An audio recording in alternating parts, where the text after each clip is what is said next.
ջան, մենք մեր կողմից էլ ուզում ենք շնորհակալություն հայտնենք բոլորից,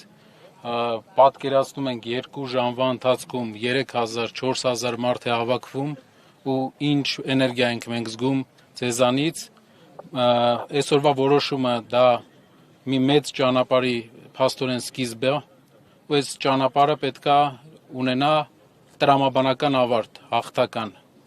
Այն հաշվարկը, որ մարդիկ արել են, իրանք ոնց որ սխալ հաշվարկ են արել մի անգամ, ոնց որ չի կպնելու։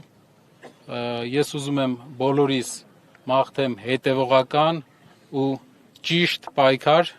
որ Հայաստանում ոչ մեկին չուզենան ու չկարողանան առանց պատճառի կալանավորեն, առանց պատճառի ուզենան զսպեն իր հայացքների համար։ Գնանք առաջ, կտեսնենք։ Իսկ այդ ճանապարհի մասին է խոսքը, քաղաքական process-ն սկսվելու պարոն Կարապետյան։ Բրավո։